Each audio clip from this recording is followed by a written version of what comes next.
Avertissement. Cette émission est déconseillée aux personnes âgées de plus de 77 ans. Le jugement des parents est conseillé. En direct de notre bunker de confinement, bienvenue à l'épisode 63 de égale RG2.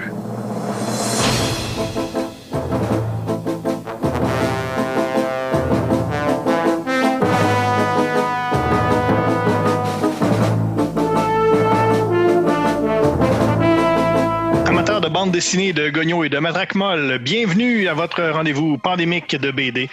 C'est E égale RG2, notre 4e épisode depuis le début du confinement. Mon nom est François Anger, accompagné ce soir de Tania Beaumont. Allô? D'Olivier Morissette. Salut! Et de Guillaume Plante. Bonjour tout le monde, j'espère que vous allez bien. On espère aussi. Évidemment, pour se divertir pendant cette période de crise, faites comme nous, lisez des bandes dessinées, mais n'oubliez pas de vous laver les mains, parce que, comme on dit à chaque semaine, qui dit « lavez-vous les mains » dit Tintin. L'un va pas sans l'autre, il va sans dire. On est, encore une fois, confinés dans notre bunker qui n'est absolument pas sous les décombres de l'Université du Québec à Beauceville, où étaient les bureaux de la chaire de recherche en études tintinoludiques. On vous rappelle toujours de ne pas mettre votre main sur le gros tuyau en avant de l'Université du Québec, ou du moins ce qu'il en reste. Pas parce que c'est là qu'on se trouve et que c'est le tuyau par lequel on reçoit notre nourriture et nos vivres, mais juste parce qu'on fait pas ça, mettre nos mains sur un tuyau. On dit de pas mettre vos mains, mais ça inclut toutes les autres parties de vos anatomies, les comiques. Ouais. Pas qu'on a vu des choses qu'on veut plus revoir. Jamais. Mais bon. Et si jamais vous mettez vos mains sur le tuyau, lavez-vous les mains après, évidemment. Oui. Puis François, il faudra aussi spécifier là, aux gens de ne pas stationner leur véhicule devant la grosse porte ronde aussi. Encore une fois, pas parce qu'on est là. Non, juste parce qu'on ne stationne pas devant une grosse porte ronde. Ben non, voyons donc. C'est du sens commun. Oui, tout à fait. Il nous reste de la nourriture pour pas beaucoup de jours. Il nous reste des calzones pour une demi-journée. Je vous dis ça comme ça. Ouais, c'est correct. C'est un délicieux repas. C'est notre 4e épisode, donc, comme je disais. Et ce soir, on lit une BD québécoise parce qu'on n'en avait pas fait depuis le début de cette saison. On peut appeler ça comme ça. Et ce soir, on va parler de Far Out, une BD de Robot Western de Gauthier Langevin et Olivier Carpentier.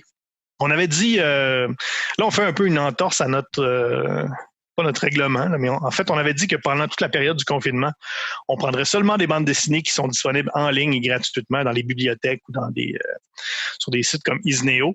Mais là, ce soir, les BD québécoises, on n'en trouve pas beaucoup gratuitement sur le web. C'est pas non plus une mauvaise chose parce qu'évidemment, on veut que les gens achètent de la BD québécoise. Oui, ben oui. Mais même dans les bibliothèques sur prêt numérique, il n'y en a pas beaucoup. Et s'il y en a, il y en a un exemplaire. Et nous, ça nous prend au minimum 4 exemplaires. On a fait des recherches, on a fait des appels dans la tintinosphère. Et donc, ce soir, Far Out de Gauthier Langevin et Olivier Carpentier, paru chez c'est Fronfroid au Studio Lunac. Studio Lunac. C'est Studio Lunac, c'est là. Qui est pas un dérivé de Fronfroid, mais en tout cas, c'est l'inverse. Et on les remercie d'ailleurs, chaleureusement. Comment tout ça s'articule dans notre concept Tintin, puisque depuis le début, au départ, E égale RG2, c'était bien ça pour parler de Tintin. Donc, ce qu'on fait, c'est qu'on est à la recherche du Tintin perdu, parce que, comme vous savez, et encore plus en ce moment même, il n'y a plus aucun album de Tintin disponible, et on sait tous qu'il n'y en aura pas de nouveau non plus. Donc, ce qu'il faut faire, c'est qu'il faut essayer de trouver Tintin à quelque part. Donc, on essaie de le trouver dans les BD qu'on chronique à chaque semaine. Et la façon qu'on va faire, c'est que pendant la deuxième partie de l'émission, on va prendre tous les personnages de l'univers de Tintin et on va essayer de leur trouver une alternative ou un parallèle dans la BD, donc dans Far Out. Sinon, qu'est-ce qu'on peut vous dire? Ben oui, vous pouvez écouter tous les épisodes de égale RG2 en balado sur Apple et Google. Vous pouvez également aller sur notre page Facebook E égale RG2 ou RGCKRL, HERGCKRL. Également sur Twitter, notre nouveau compte Twitter ERG2 et également le hashtag MatraqueMolle, notre précieux hashtag qui est également disponible sur Instagram, hashtag MatraqueMolle. Envoyez-nous vos plus belles photos de MatraqueMolle. Puis François, il faudrait dire aussi pour le compte Twitter qu'au début, quand on l'a créé, il y avait un line-up pour être follower, mais là maintenant, ça va bien. Là, si vous voulez suivre le compte, là, on peut rentrer là, assez fluidement. Là, il n'y a plus de ligne d'attente. comme le dit le Dr Arruda, on a rouvert les robinets graduellement. Oui, parce qu'il y a plusieurs personnes qui pensaient qu'on était E égale Berger 2, le podcast sur l'élevage de moutons. Mais malheureusement, c'était pas ça. Fait qu'on a perdu 500 abonnés d'une shot. Bon, mais c'est pas grave. Enfin, il y a plein de contenus intéressants. D'ailleurs, la semaine dernière, je parlais qu'il allait peut-être avoir un film sur Rastapopoulos dans notre épisode sur Choc, sur les méchants. Eh bien, comme de fait, on a dévoilé l'affiche du film de Rastapopoulos sur notre page Facebook et notre compte Twitter. On a eu l'exclusivité, d'ailleurs. Oh oui, c'est tout à fait, c'est frais, là, c'est frais sorti. Ça va sortir le 4 octobre. Et allez voir ça, c'est un gros succès déjà sur la tintinosphère. Ouais, puis Joaquin Phoenix est vraiment méconnaissable en Rastapopoulos, hein? Il est même méconnaissable en Joaquin Phoenix. C'est fou. C'est cet acteur-là. Évidemment, toutes ces affaires-là d'exclusivité, d'affiches et de comptes Twitter et de pages Facebook et de podcasts, ça se paye. Même les abonnements à la bibliothèque, nous, on prend juste des abonnements premium, là. On se contente pas de la vulgaire petite carte de bibliothèque. On a des abonnements premium. On n'a pas de pub, là. Ça nous donne accès à tout, comme vous, mais premium. Mm-hmm. Donc, la même affaire, mais premium. Ouais, mais je sais pas comment c'est un abonnement ordinaire, mais je suis sûr que premium, c'est mieux, là. Ben, sûrement parce que c'est premium. On a des nips à 10 chiffres. Ouais. Premium, c'est en latin. Oui. C'est ça. T'sais. Donc, évidemment, ça se paye. Et Alex Drouin, qui n'est pas dans le bunker avec nous, qui est Alex. Oui, François, je suis présentement chez un de nos précieux commanditaires de l'émission E égale RG2. Alors, Alex Drouin, qui est présentement en direct du stationnement du Saloon, le ferblantier farfelu de Fernand Boileau, chemin Alexis Simard, à côté de la Dompe. Depuis plus de 40 ans, c'est une solide référence en matière de cocktail à haute teneur métallique. Que votre palette de goût soit corrosif et charnu ou ferreux et fruité, nos mixodroïdes sauront vous satisfaire avec un de nos délicieux cocktails comme le Minerai Thai, Margarita de Ferraille, Pina Cobalta, Cosmopo Titane, Iterbium Spritz, Dry Platini, Plum Island Iced Tea, Strontium Temple, Zinc on the Beach, Daiquiridium, Chrome & Coke, Irish Carbone, Engine Tonic, Rayon Gamaretto Sour ou osez notre breuvage maison, le Cube d'Énergon, 3 gallons de sourpuss dans un prisme fluorescent. Tous nos cocktails sont un savant alliage de produits les plus purs. Vos circuits imprimés vous diront merci. La première loi de la robotique interdit à un robot de blesser les humains, mais il n'y a rien qui les empêche de virer une cyber solide brosse. Chaque jeudi, venez assister aux soirées musicales avec le groupe metal Iron Maiden, spectacle remis au lendemain en cas de pluie. Et le vendredi, c'est la soirée Ladies Night. Toutes les prises femelles imbibent leur carburant à moitié prix. Le salon Le Ferblantier farfelu de Fernand Boileau, l'endroit numéro 1100100111 en ville. Wow. Merci, Alex. Prends soin de toi. À toi, François. Bon. Voilà une bonne chose de faite. Donc, on va passer tout de suite à notre BD vedette de ce soir, Guillaume, notre réviseur en chef, qui la semaine dernière a fait tout un travail de résumé, un de nos bons résumés de l'histoire de Égal RG2. Oui. Un très long résumé, un résumé très exhaustif. Je pense même qu'il n'est pas encore terminé. Oui, à vrai dire, c'est un des rares cas que le résumé est plus long que la série elle-même. Alors, c'est comme un désumé, je pense qu'on pourrait appeler ça.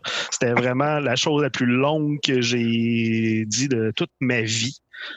J'ai arrêté de parler ce matin. J'ai pris une petite pastille pour me repimper. Alors, tout va bien. Tout va bien. Alors, mais aujourd'hui, c'est de Far Out qu'on parle pour ceux qui n'écoutaient pas depuis le début du podcast. Pour l'instant, c'est 2 albums chez Studio Lunac. Le tome 1 est sorti en 2014. Le tome 2 est sorti en 2015. À vrai dire, à la base, Far Out, c'était un webcomic qui ont décidé d'adapter en bande dessinée imprimée. Je pense que pour le tome 2, ils ont fait un Kickstarter, ce bon vieux site de sociofinancement. Et il y a un tome 3 qui devrait sortir quasiment d'un jour à l'autre. Je pense qu'il est prêt, il est fini, il est terminé, il reste juste... Mais je pense qu'il a été... c'est reporté. Pas annulé, il a été reporté encore en raison de tout ce qui se passe en ce moment. Pour cause malheureusement. de gros virus. Ça arrive. Voilà. Mais je pense même qu'il aurait dû être lancé comme en fin de semaine passée, là, exactement même. En fin de semaine passée, pour ceux qui écoutent à n'importe quel moment, c'est à la mi-avril. Ben, on leur souhaite un lancement bientôt, puis un beau lancement, puis plein de succès quand même, du bon petit monde du Québec. Ils ne sont pas de Québec, mais en tout cas. Le scénario est de Gauthier Langevin, que c'est un scénariste et auteur de science-fiction, qui a fait quelques romans et nouvelles. On peut s'attarder sur ses bandes dessinées parce qu'il a également scénarisé Transit avec Jérémy Mackenzie et Les Feuilles mortes avec Jake Dion. Et Gauthier Langevin, c'est aussi celui qui a fait partie de la maison d'édition Studio Lunac, parce que je pense qu'avant, c'était un atelier de bande dessinée en tant que tel, mais là, c'est lui qui a vraiment décidé de partir une maison d'édition à partir de tout ça. Et l'illustrateur, c'est Olivier Carpentier, qui est graphiste, illustrateur, qui a également fait Victor avec nul autre que Yves P. Pelletier. Et Victor, c'est une bande dessinée sur, croyez-le ou non, la mascotte de Juste pour rire. Le bonhomme vert qui, maugré, que maman c'est fini. Ben, ils ont fait une bande dessinée avec ça. Je ne l'ai pas lu. La lirai-je un jour? Ça l'histoire le dira. Et les deux comparses, alors Gauthier Langevin et Olivier Carpentier, c'est pas leur première collaboration parce qu'ils ont également fait Ouvrir au diable, qui est paru chez Glénat Québec, et Peine de mort chez Front Froid. Petite parenthèse, parce que Front Froid, ça vient de ces deux gars-là. Olivier Carpentier et Gauthier Langevin ont fondé Front Froid en 2007. C'est une entreprise d'économie sociale axée sur l'édition et la promotion de la bande dessinée et qui offre une gamme de services à ses artisans. Fait qu'ils payent au suivant. Fait qu'on les aime. On les aime-tu? On les aime. On les aime. On les aime. Bien sûr. Et ce petit projet-là a quand même fait couler beaucoup d'encre parce qu'en 2014, ils ont été finalistes au BDS COSA pour le meilleur premier album, pour le tome 1. Et 2014 est également une année où est-ce qu'ils étaient finalistes au Schuster Award pour le meilleur webcomic. Schuster Award, pour ceux qui... C'est pas rien. Ouais. C'est si les prix Eisner, c'est les Oscars de la bande dessinée. Le Schuster Awards, c'est les Juno Awards. C'est quand même pas pire. Tout à fait. C'est le Eisner canadien, ouais. Exactement. Et Far Out, c'est quoi? Ben, c'est un western de robots. C'est dur d'écrire ça autrement parce que c'est des robots cowboys. Alors, ça commence avec un robot androïde qui se réveille, qui n'a aucune mémoire. Et il se rend compte, en se faisant capturer par une bande de cybergredins, que c'est le sosie d'un autre robot qui est comme à la tête d'une autre ville. À partir de là, c'est dégringolade de quiproquo parce qu'il se ramasse comme coincé entre un affrontement entre le chef de cette ville-là et un mystérieux robot qu'on appelle l'ingénieur. Il y a des parasites, des chamans mutants, il y a des parasites extraterrestres et encore beaucoup d'autres choses. Et j'en dirai pas plus parce que j'aimerais ça que tout le monde le lise. Et mes amis, c'est là qu'on est rendu. Ben oui, merci Guillaume de ce résumé qui était, ma foi, fort intéressant. Plus concis. Et, oui, plus concis, mais quand même plein d'informations intéressantes. Et on va y aller, donc, tour de parole, les quatre collaborateurs ce soir. On va vous donner notre appréciation individuelle de chaque album. On commence encore une fois avec Olivier Morissette. Oui, ben moi, comme à mon habitude, je commence avec l'emballage avant de parler de l'histoire. Hein. Fait que un dessin, Olivier Carpentier nous offre un dessin que je dirais très peinturé. Donc, on est loin là, de la ligne grasse puis de la masse de couleurs. Là. C'est vraiment très fouillé là, comme dessin, à mon avis. C'est un bon défi aussi. Là. C'est quand même un western qui se passe sur une planète, ou en tout cas un endroit assez désertique. C'est des robots où il y a beaucoup de rouille aussi. Fait qu'on joue beaucoup dans ces couleurs-là. Mais tout de même, ça reste intéressant là, visuellement, malgré que la palette de couleurs là, peut être assez limitée en se donnant ces doubles contraintes-là. Mais fait que c'est ça, assez intéressant. Puis je trouve qu'il y a une belle évolution aussi dans le tome 1, tome 2. Là, ça, on reconnaît encore le trait, mais je je pense qu'il se précise. Là. Ça a été... j'ai apprécié quand même ce volet-là.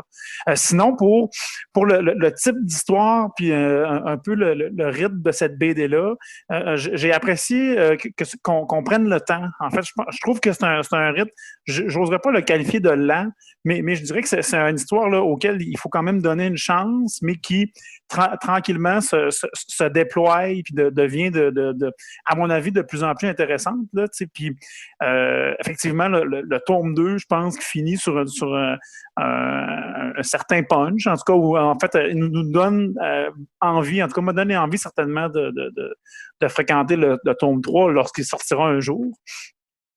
J'ai trouvé que c'était un bel univers assez original. Là, c'est des cow-boys robots, hein, puis, mais quand même fouillés, crédibles. Là, les codes de cet univers-là sont bien détaillés. Là, puis je pense qu'on se retrouve assez bien. Là, il y avait sûrement beaucoup de travail de scénarisation ou une bonne bible là-dedans parce que les règles semblent assez claires dans l'univers. Puis finalement, une thématique là, assez classique du cow-boy, là, un peu du loner, là, on se croit.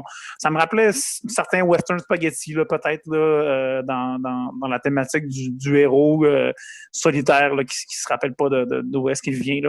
Puis finalement, c'est un bel objet aussi, là. On peut dire, là, à la fin de l'album, il y a aussi des quelques sketchs, là, donc des croquis, là, qui sont... Ça en fait quand même une belle BD, un bel objet, à mon avis, à posséder. Aussi, avant de finir ma chronique, j'ai aussi un petit top 5 à vous proposer. On l'a dit, c'est des cow-boys robots. Hein? C'est quand même un univers que le robot fréquente peu, hein, l'univers du cow-boy. Puis ça m'a quand même mis sur la piste. Je me disais, y a-t-il des robots qui sont un peu dans un contre-emploi ou qui sont particuliers dans la BD ou dans la culture populaire. Fait que j'ai trouvé 5 robots qui, à mon avis, sont drôles à parler.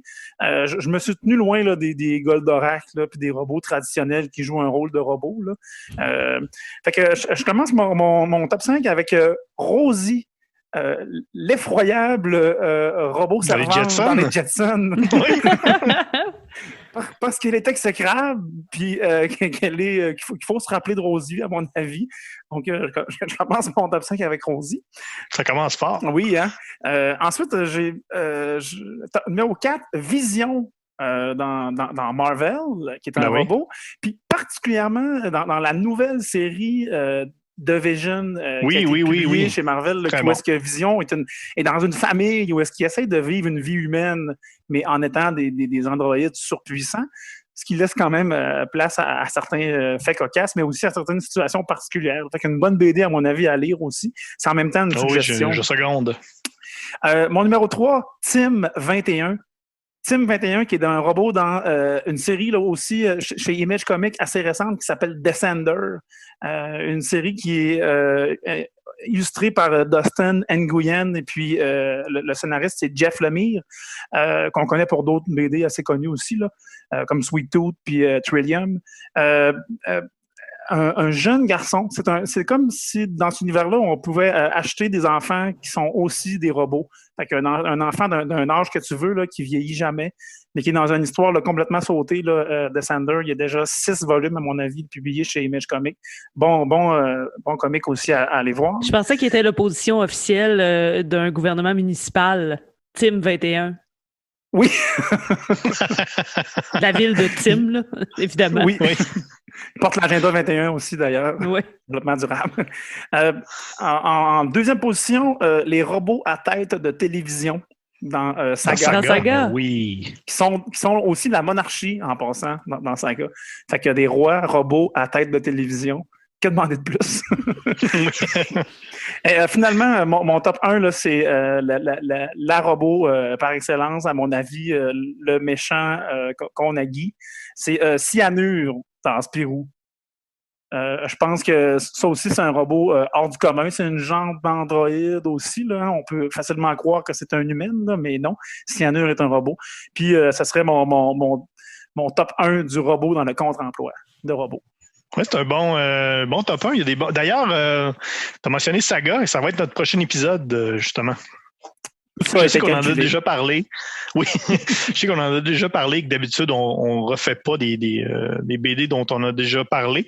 Mais c'était dans le premier épisode de la 3e saison où je faisais la mise en onde. Et c'était la catastrophe totale.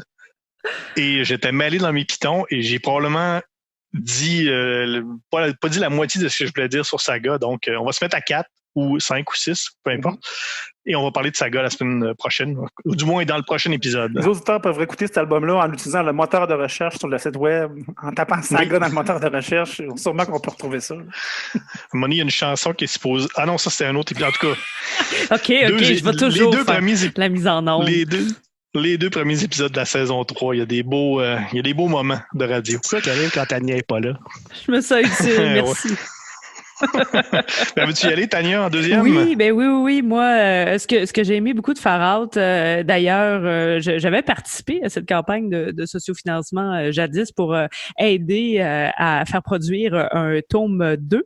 Mais moi... ça a donné de quoi? Ça a marché. Ça a marché. Moi, ce que j'ai aimé beaucoup, là, c'est le mélange des codes. On est dans des robots, on est dans le Far West, c'est 2 univers complètement différents. Et moi, j'aime ça quand on va chercher un peu de l'un, un peu de l'autre, puis que ça n'a pas l'air plaqué un sur l'autre et qu'on arrive vraiment à les faire se mélanger. Et ça, j'ai aimé ça. Par exemple, quand il y a une case où on voit une vue de haut de la ville qui s'appelle Gearing. Donc, on est au-dessus.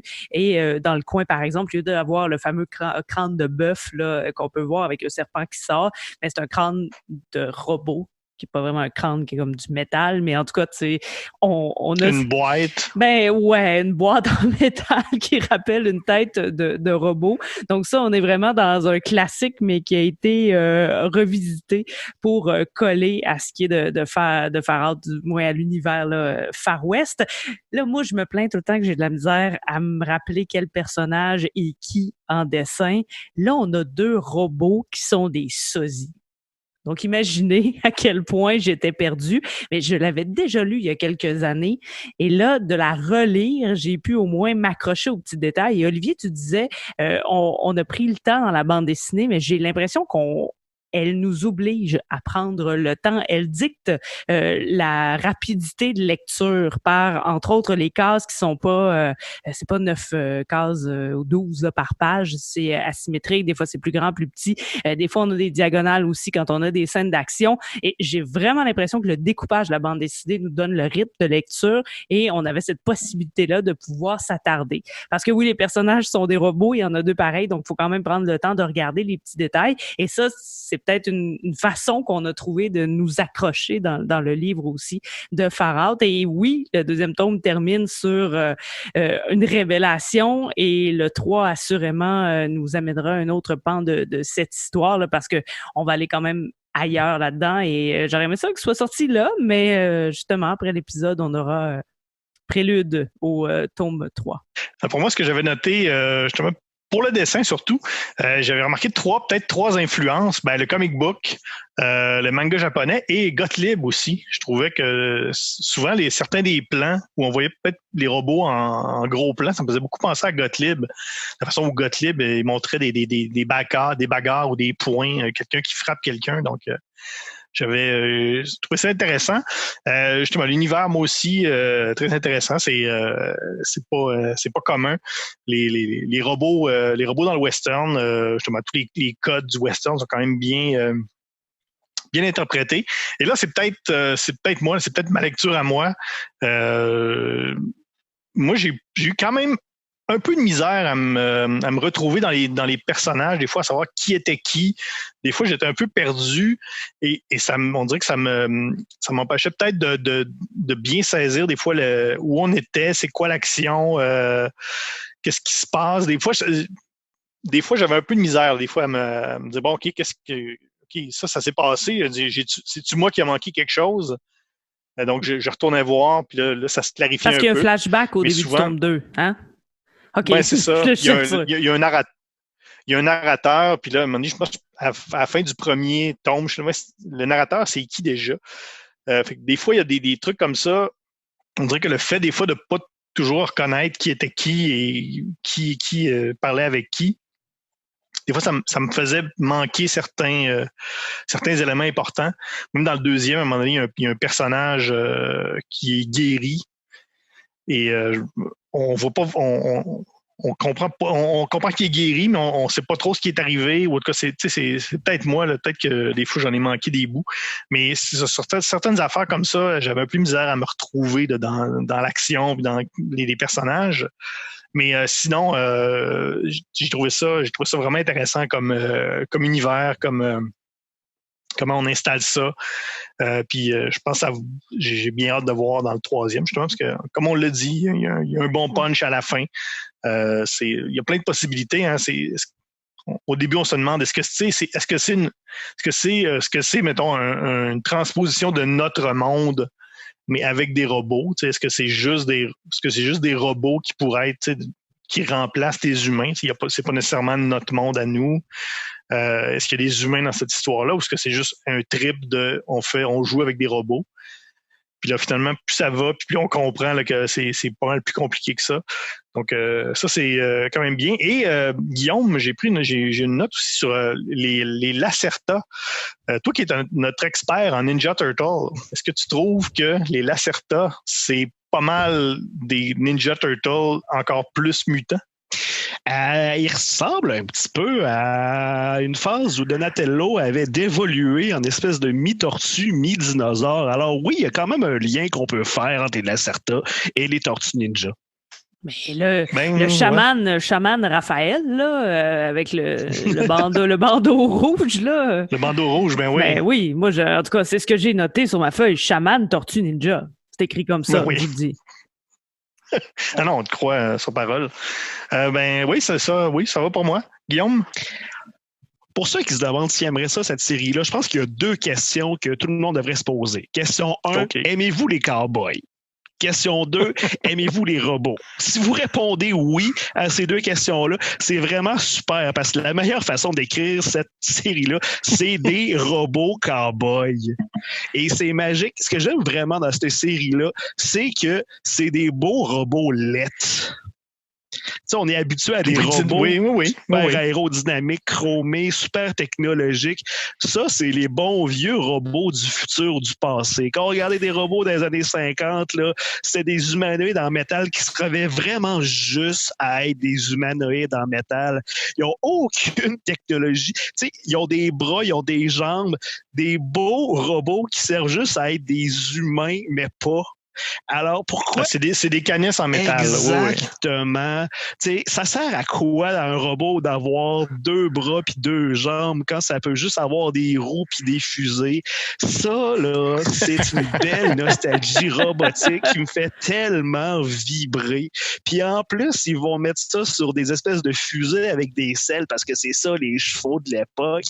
Je trouve l'esthétique et l'emploi du robot cowboy absolument époustouflante. J'ai vraiment legit hâte au 3e. Et tant qu'à y être, on peut parler d'histoire qui est vraiment le fun aussi. Et je trouve ça pas pire parce que je trouve que l'histoire nous amène pas nécessairement à des endroits où est-ce qu'on s'attendait à ce qu'on se rende parce qu'il y a toute l'histoire avec les 2 robots sosies. On se dit, c'est sûr qu'il va y avoir le robot gentil puis le robot méchant. C'est Storytelling 101. Ben non, on se rend compte qu'à un moment donné, les 2 se ramassent semi-alliés, une entente de principe un peu. Fait que tous les schémas auxquels on pourrait s'attendre, on se pourrait attendre que ce soit une histoire bien prévisible, mais non. Fait que chapeau aux auteurs pour vraiment nous avoir fait un beau petit univers. J'ai tout à fait hâte au tome 3. Et comme tout le monde dit, ça finit avec un beau cliffhanger ou qu'on pourrait dire une suspension phalésienne pour être en bon français. Fait que chaude recommandation pour tout le monde. Belle BD québécoise. Puis ça, le studio de Noublenac, c'est aussi eux autres qui avaient fait l'esprit du camp. Et je pense que c'est une maison d'édition vraiment à surveiller. Je sais qu'on est tous bien full pin par là, mais studio Lunac à surveiller aussi. Oui, puis les on a quand même les hivers nucléaires aussi. Je voulais dire la BD aussi. Les 3 tomes d'hiver nucléaire là, sont là aussi. Non, je voulais dire aussi qu'on n'est pas, on n'a pas de favoritisme envers aucune maison d'édition. Non, mais on aime quand même une bonne majorité de ce que Power est sorti. C'est sûr, mais Power en sort beaucoup plus et forcément, donc on en parle beaucoup. Mais non, on n'est pas... on essaie de donner du love un peu à tout le monde dans la BD québécoise. Mais il y a juste Séraphin Lampion qu'on n'aime pas, là.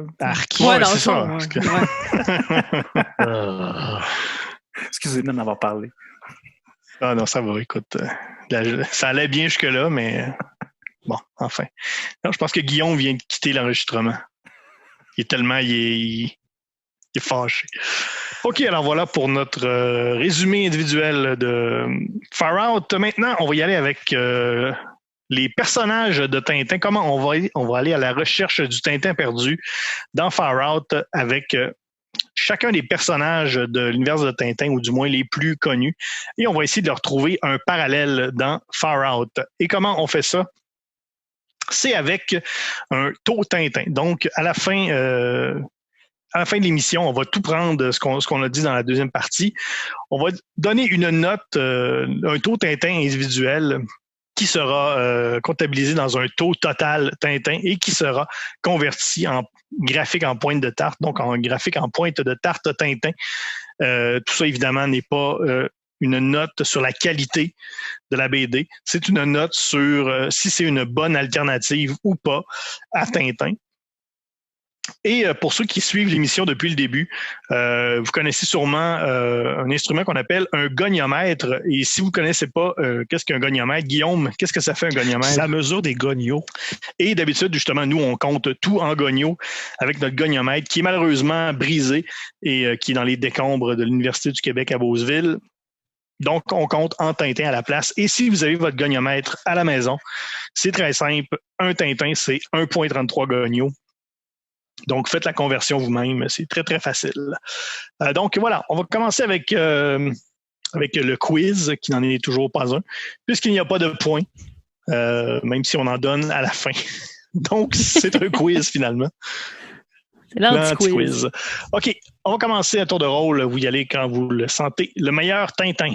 Moi, j'irai avec Murphy, le robot sans nom. Le robot sans nom, qui en a un. Il y en a finalement un jour, oui. Qu'il y en a un autre même, mais on va l'appeler Murphy. Oui, pour la simplicité. Ouais. Finalement, c'est le robot sans nom qui en a vraiment beaucoup. Oui, Murphy, je suis assez d'accord. C'est le personnage principal, oui. Ouais.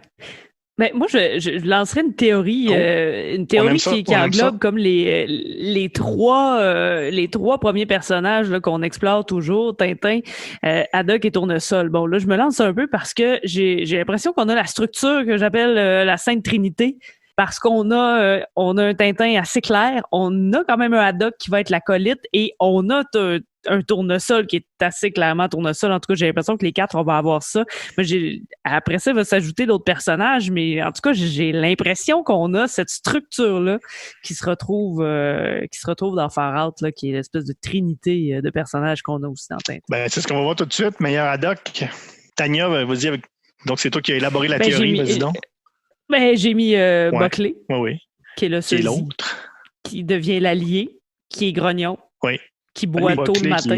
Il est dur à avaler, mais il est efficace. Bon, oui, d'ailleurs, je suis content qu'on en parle parce que je trouvais qu'il y avait beaucoup de noms de personnages qui auraient pu être des médicaments contre la toux. Un sirop Murphy ou un sirop Buckley. Et bon, Buckley. C'est la Certa. Oui, c'est ça, avec le petit mutant là qui. Meilleur Tournesol. Le Doc. Oui, le docteur, là, oui, c'est ça. Docson, oui, c'est vraiment un bon nom. Il est tout toxique, il est bedet un peu. Là. Même ça, Toxon, ça fait un nom de médicament. Oui. Mais il y en a quelques-uns qui sont plus scientifiques aussi. On peut dire que John, le charlatan, là. Quand même. Ouais, quand même une petite dose de tournesol, surtout si on pense au côté crackpot. Ça, il y en a à la pelletée.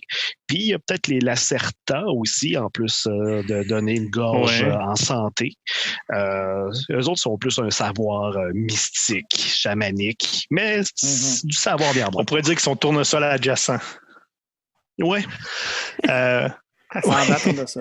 Oui, c'est ça. Le John, c'est vraiment dans Lucky Luke, l'espèce de charlatan dans sa caravane là, avec l'apothicaire. Ouais, c'est il y a un parallèle là. La meilleure Castafiore, le personnage, l'intérêt amoureux. Il y a Foss. C'est la seule pas mal robot. Ouais, c'est le personnage féminin, là. Mais on dirait que les robots ont pas beaucoup de love interest. Hein? Ouais, mais elle a comme un passé romantique avec Buckley. Fait que je trouve que ça marche. OK, good. Ça colle beaucoup. Hein? Tu sais, on n'a pas trop de discussion. Moi, je trouve qu'on a quand même un bon calme. Longtemps, Tania. Ben là, après ça s'en va. Mais là, tu sais, on a quand même, là, je parlais de la Sainte Trinité et sa béquille qui est la Castafiore. Meilleur Milou. On oublie Milou. J'ai skippé Milou. Meilleur Milou. Il y a le petit... comment il s'appelle? Le petit... Boulon. Hein? Boulon? Il s'appelle Boulon. Okay. Le petit, là, celui qui est... Ouais, je sais pas c'est le petit. C'est juste le petit. Boulon, ouais. Ouais, moi j'avais noté Boulon aussi là, dans son nom, mais... Il l'appelle Boulon au début. Ouais, mais moi j'ai quand même essayé de trouver un animal, puis je dirais les lézards. Ah oui, il y a des petits lézards. Quelquefois dans l'aventure, puis qui sont aussi, un moment donné, finalement, importants, les lézards, dans tout ça. Là. Dans le tome 2, là, ils ont une importance quelconque. Les Promésis? Oui. Oui, c'est ça.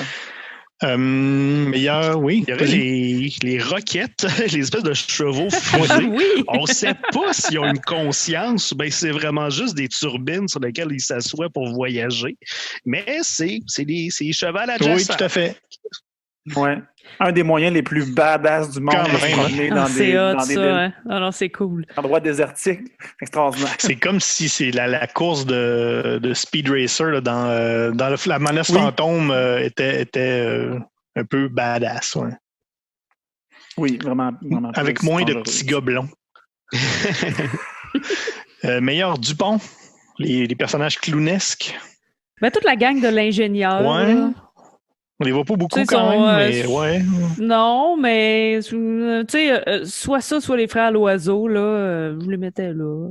Ouais, parce que Buckley aussi a sa gang qui, eux autres, sont plus tapons un peu, fait que ce serait des bons Dupont. Mais ils sont pas tapons longtemps, on les voit pas beaucoup. Il y a pas une galerie de personnages à tout casser, là. Il y a certains personnages qu'on voit à une case ou deux. Meilleur méchant, meilleur Astapopoulos. L'ingénieur. Ouais.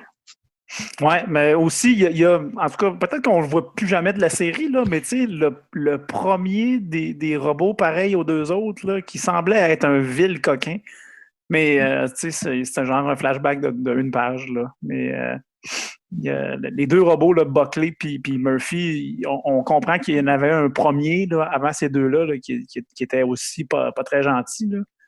Mais peut-être dans le 3. Il semblerait qu'il ait été détruit. Ouais, c'est ça. Mais moi, j'ose croire qu'il va revenir, ce personnage, qui avait un beau design. Là. Je ne peux pas croire qu'on a travaillé là-dessus pour une case. Là. Pensez-vous que le punch, c'est que le premier, c'est devenu le troisième après? Que Murphy, ce serait le premier robot bizarre. Parce qu'il y a comme un passé. Là. On le sait pas. Là. Je pense qu'il y a de quoi à creuser là-dedans. Là. Justement, ils ont mis trop d'importance sur ce personnage du passé pour qu'il passe en dessous du tapis. Là. Mais ce tome 3-là existe. Ben oui. C'est juste qu'on peut pas le lire encore. J'ai hâte! Pour vrai, on fera un speed épisode pour quand il va sortir. Bonus. Meilleur frère Loiseau.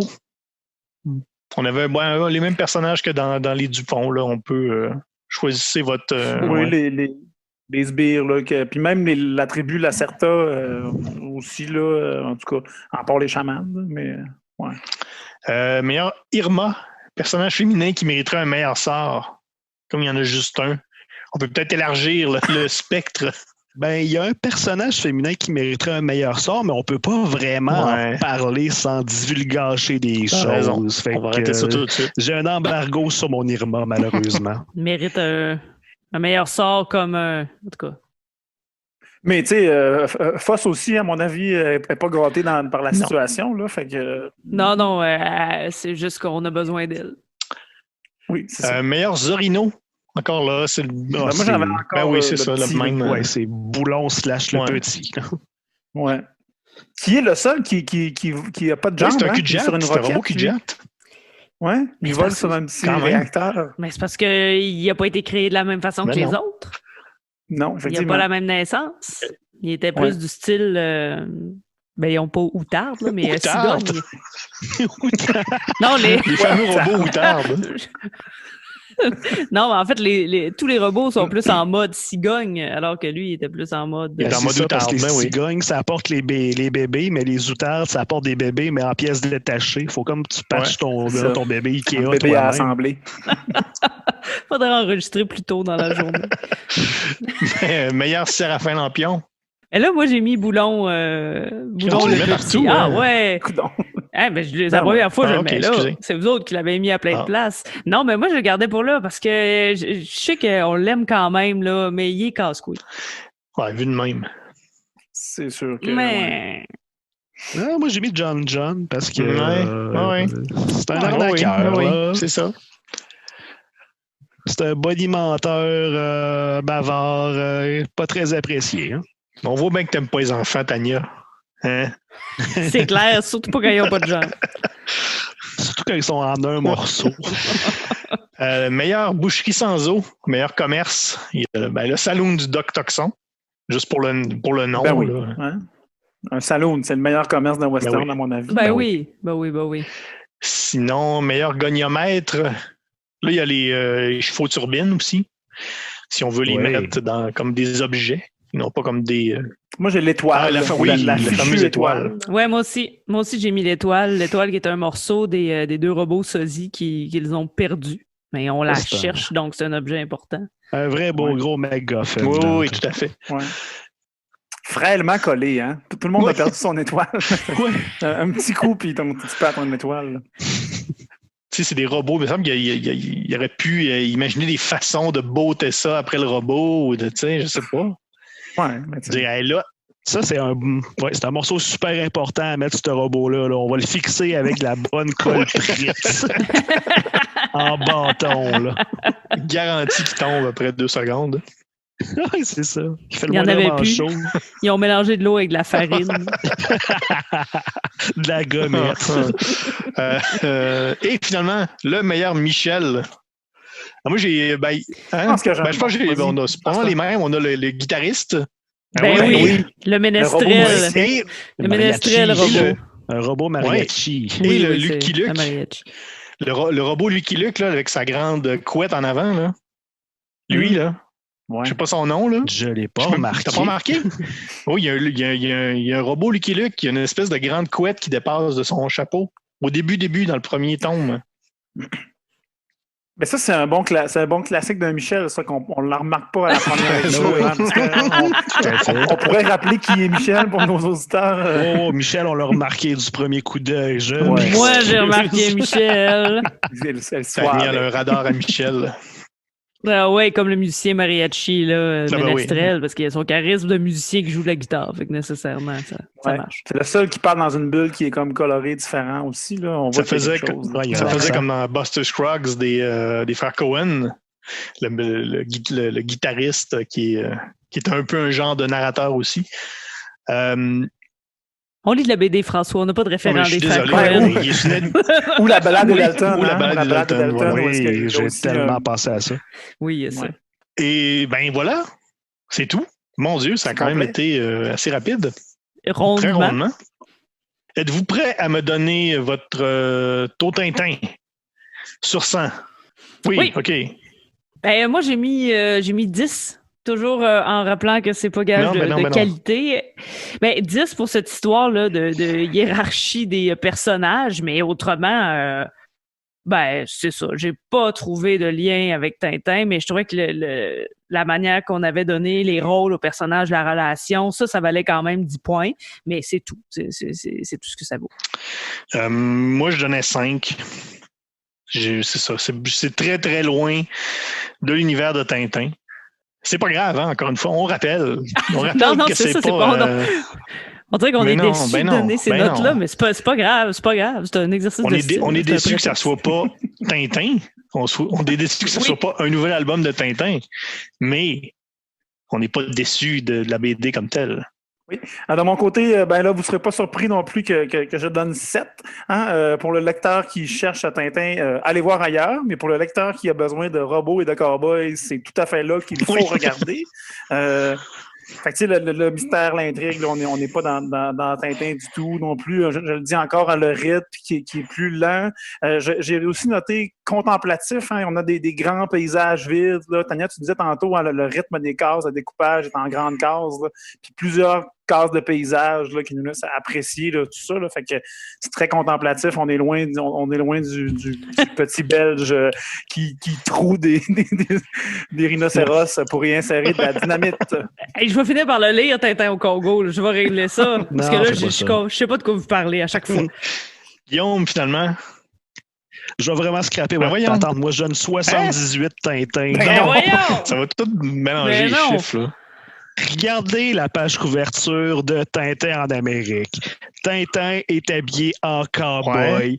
Murphy est un Ben voyons. cowboy. C'est Et- tout. Murphy, il a 2 bras et 2 jambes. Combien de bras et de jambes ont Tintin? Je Deux et réponds deux. pas à ça. C'est une Tout question et dans piège. tout. Voyons donc. En Donc, plus, si Guillaume on donne un Félagie. coup de poing à Tintin, on va se faire mal à la main. Si on donne un coup de poing au robot, on va se faire mal à la main aussi. Et le fait, justement, qu'on ait tellement pu insérer tous les personnages du quiz très aisément, c'est vraiment un schéma ultra tintinesque, même si on le remarque pas vraiment, mais je trouve que c'est vraiment très Tintin. Et Oui, vas-y. aussi, très important, il y a un seul personnage féminin. Oui, ben oui. Tout ça, c'était 52 Tintins d'une shot. Ouais, Ouais, quoi que c'est pas mal de vu de BD. même. Ça nous fait un taux total Tintin de 25 à la surprise générale. Ça, là, On pourrait calculer la médiane. oui, pour cette peut-être. fois-là. Là, je sais On va enlever je les sais pas quoi faire extrêmes. avec ça. Ça fait Ben non, c'est 8,5 si on enlève Ah, ok, les extrêmes. Cela dit, si c'était le taux total cowboy, on serait dans du 95 en montant. Là. Et là là. Le quota quantitatif cowboy. Quota avec un C. Quantitatif aussi. Aussi. Ben voilà. Mon Dieu, c'est. Ben oui. Ça Super. conclut. Ben, moi j'ai envie de dire surveiller nos réseaux sociaux parce que quand le tome 3 dont on parle tellement qu'on n'a pas lu va sortir, on va l'annoncer. Oui, assurément. Et surveillez-les anyway, nos réseaux sociaux. On rappelle Facebook, E égale RG2, RGCKRL. Également le tout nouveau Twitter, Twitter ERG2. On rappelle que maintenant, vous pouvez vous abonner au compte Twitter là, librement. On a enlevé les quotas. Également, on est disponible vous pouvez nous écrire directement sur Twitter avec le hashtag MatraqueMolle. Même chose sur Instagram, hashtag MatraqueMolle, vos plus belles photos de MatraqueMolle. Réécoutez nos épisodes en balado sur Apple et Google. Abonnez-vous. Donnez-nous même des étoiles, 5 si c'est possible, si vous aimez l'émission. Fixez-les comme il faut. Là. On veut Faut pas pas que ça qu'il y ait décolle. 5 étoiles qui deviennent 4 étoiles. là.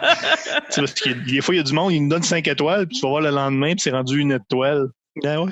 Là, ça prend 2 tomes à courir après, c'est tannant. Écrivez un commentaire. Des fois, faites comme sur Internet, des fois, donnez genre 1 étoile sur 5, mais le commentaire est super bon. On va prendre un des 2. c'est pas grave. Sinon, la semaine prochaine, ou du moins le prochain épisode, ça va être sur Saga, comme on a dit. On va revisiter Saga, cette BD de science-fiction parue chez Image Comics. Hey, il y a une femme dans les personnages féminins. Oh, il y en a beaucoup Dans quand les personnages même. féminins, dans les personnages principaux. Oui. C'est plus ça que je voulais dire. Il est tellement tard. Ah, on peut pas dire l'heure. On n'a pas le droit de dire l'heure tellement qu'il est tard. Je le sais. Alors, voilà, François Angers, Tania Beaumont, Merci, bye. Olivier Morissette, Merci. Guillaume Plante. Ciao. Soyez prudents, lavez-vous les mains et lisez des BD.